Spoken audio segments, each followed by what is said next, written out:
So, welcome, ladies and gentlemen, everybody here. I can already see attendees increasing as we start this session. Maybe the buzzword is financial inclusion. So, money, money, and money.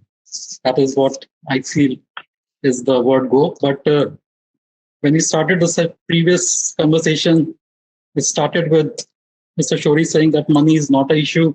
Entrepreneurship is the buzzword. So all the panelists who are with me today, you have a real task to play on a very sticky wicket. So without much ado, let me introduce today's panelist for you, which is a very eminent panelist group which we have. Next in our panel is Mr. Rajeev Lal. He's the president, PayPoint India Network Private Limited. Welcome, Rajeev. Rajeev have been associated with financial inclusion drive in India for over a decade now. His company, PayPoint India,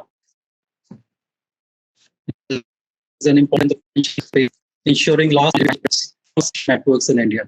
Rajeev has a vast experience of MSME and retail financing. Prior to joining PayPoint India, he was a career banker with SBI and have worked as in charge of SBI's financial inclusion initiatives at the national level for a long period. Welcome, Rajeev. So from an eye of a banker experience, your initial thoughts, what does financial inclusion in rural sector means to you? I think you're muted, Rajeev. Can you unmute yourself? Can you hear me? Yeah, very much. Yeah. Yeah. Yes, Rajeev. Financial inclusion actually is essentially providing, access to basic financial products and services needed by the financially excluded poor people and at a very affordable cost in a fair and transparent manner. Actually, you see, in India, financial inclusion drive started, it was bank-led and started with cooperative bank, regional bank, bank nationalization, and payment banks, small finance bank, and other things. But the biggest policy initiative came from RBI when, as my previous speaker was saying, when RBI allowed banks to utilize the service of business correspondents, BCs, to provide basic banking services to the customer. This is the time when the term financial inclusion gained currency. Banks started deploying BC outlets in villages which did not have any banking facility earlier.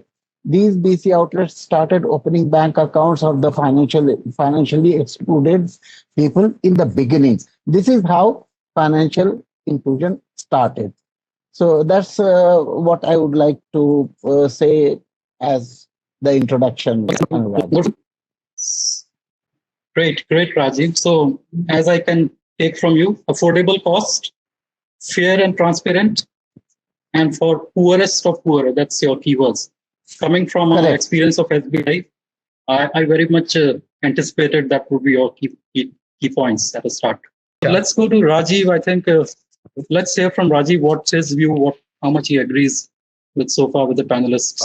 Over to you, Rajiv. Actually, I would like to build on what Amit has said. I mean, he has touched many points where I agree with him so much. But let us begin with saying that just as there is India and Bharat, rural India is also, it's not just one thing. There are many layers in rural India. But anyway, let me begin with, how financial inclusion has impacted rural entrepreneurship. Let me first talk of the very direct impact. The direct impact is right now around in India, we have 2.5 million BC outlets, and out of them, roughly around 2 million outlets are in rural and semi-urban areas. These are all owned by local people, and they operate that, mostly the youth. Like PayPoint India, we have such outlets across India, roughly 65,000 plus such outlets. These people, most of them are self-employed, first-time entrepreneurs coming from very humble background. This is one single direct impact of financial inclusion on entrepreneurship in general and rural entrepreneurship in particular. And as Amit was very rightly saying, the need of cash is always there. And right now, banks are reducing the number of ATMs in rural and semi-urban areas because of their extremely high operational and maintenance cost. These migrant workers that you talked of, Anurag, they send money from metropolises to their near and dear ones who go to the nearby local BCA just to get that cash. This is one business that will stay and only grow. Why I am saying this? Because even the banks, they are trying to move out most of their small transactions and other products to their BC outlets. Now, this was one thing. Rural credit also, although some people have said that finance is not an issue, but I feel rural credit, especially for agriculture and MSME, plays a very crucial role in encouraging rural entrepreneurship. Are there small have all done good work, but they are constrained by resource crunch, and their operations are often quite localized. The commercial banks have the financial resources, but they do not have the reach. As a result, the share of rural credit in the overall credit is only about, I mean, I'm talking of the recognized channels, only about 8% in India, although, as you all know, 60% of India lives in villages. So, but then, these days things have started looking up. Now, almost the entire population has a digital identity through Aadhaar. And eKYC is a very easy tool. The banks have, including the private ones, they have started venturing into the rural markets for increasing their lending portfolios. Banks are also using the services of BCs and companies with large distribution network like PayPoint India for loan lead generation, creating more scope for rural self-employment. Many banks and NBFCs have tied up with fintechs for tech tools to onboard the rural entrepreneur seeking credit and also for follow-up of loans. Credit information bureaus, use of AI and algorithms, etc. They have also added to the confidence of banks and NBFCs. And as the volume of rural credit grows, rural entrepreneurship will flourish. And even the somebody was talking about technology. See, without technology, nothing will work. No BC channel, nothing will work. So that is very important. And in the previous session, I think Mr. Pava was talking of the self-help group. See, creation and financing of self-help groups and joint liability groups in rural areas is a wonderful financial inclusion initiative to create entrepreneurship among the rural poor, especially among the women. See, India has more than 10 million bank-linked self-help groups, and 90% of these are women self-help groups coming from very poor background.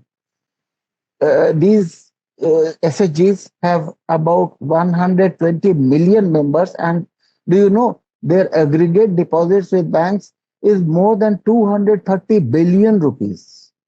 So these SHGs are now doing good. Not many, but quite a few are doing very good. In fact, some of them have tied up with e-commerce sites to broaden their market. But then this is one area, e-commerce, that requires more attention and better awareness. The government has created a site for e-commerce, but not many know about it. Here is an opportunity for e-commerce businessmen to enter rural market. Rural India is a huge reservoir of talent and innovative products. There is also great market for rural things like handicrafts, ethnic growths, food items like pickles, etc. But the rural entrepreneur is constrained by the lack of, the knowledge of big market, and also he doesn't know much about the selling techniques. So e-commerce sector can play a big role in enabling the rural entrepreneur to grow this business. It will be a win-win for everybody, all concerned. One can understand the difficulty of e-commerce sites in reaching out to the far-flung villages, but this gap can be easily bridged by organizations like ours, PayPoint, who have already built a tech-enabled distribution network in even small tier 6 villages. We can easily find sellers at small centers. And then there is other financial products, insurance, mutual fund, investment in shares. For these things also now the rural market is there, but they are absent. Even the most popular of these products, insurance, has a meager 3.76 market penetration. Now some private insurance companies have started tying up with company like ours with a big distribution network to sell their products in the hinterlands. Some scope, a similar scope exists also for taking the mutual fund and broking business to smaller centers. So these initiatives will definitely create newer avenues for self employment in rural geographies. Then, as somebody was saying, there are, in fact, Amit was saying, there are many other payment products like bill payments, recharges of mobile, DTH, OTT Mhm. recharge, then ticketing, then, of course, even medical consultancy and things like that, for which there is a huge rural market. The number of mobile and internet connections has increased exponentially, but people are still very hesitant to make payments themselves digitally. There was an interesting study which showed that a very large number of smartphone owners in India use their phone for entertainment only, and only Mhm. a very minuscule proportion use it for financial transactions. And this is Absolutely. also borne out by the fact that the number of such payment transactions through the assisted mode is rising over the years. This is another viable option for the rural entrepreneurs, especially those who want to supplement their income from other sources like their BC business or say kirana shops and other things. And we have also started, that medical consultancy and things like that in rural market. That also is picking up. Insurance is picking up. Mhm. Finally, I must say there was a mention of pandemic. The pandemic has affected the economy very, very badly. Unemployment has increased, and millions of people have been pushed to deeper poverty. No doubt about it.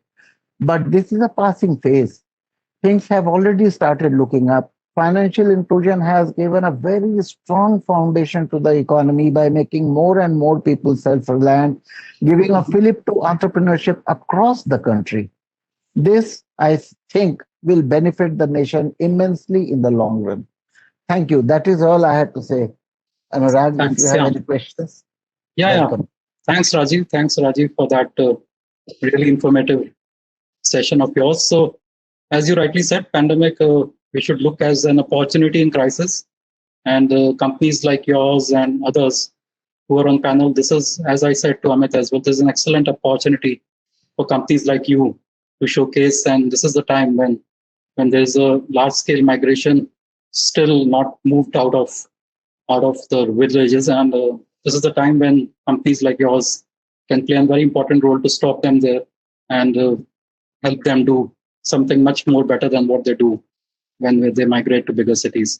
So great, Rajiv. You brought upon really good things, and considering about your background from the behemoth bank of India, so as to say SBI, your thoughts came very much aligned with that. You said that availability of rural credit is something which is one of the issues, uh, and I think one of the reasons for that, if I'm not wrong, is the higher percentage of loan defaults which happen in these regions. So that is one of the barriers of why the credit limit of rural areas are not that much increased. So any thoughts on that? Uh, Anurag, I beg to differ Okay. from my own experience. Let me tell you, in rural areas, uh, there is default, no doubt, but most of the default comes when there is some calamity, some problem. Say there is a drought, there is a flood, mostly because of that. And at times, the politicians reshape the atmosphere by saying, okay, now Right. loan waiver will come and things like Mhm. that. But even today, I you can check from the RBI side, the highest percentage of NPA incidents is at the highest level.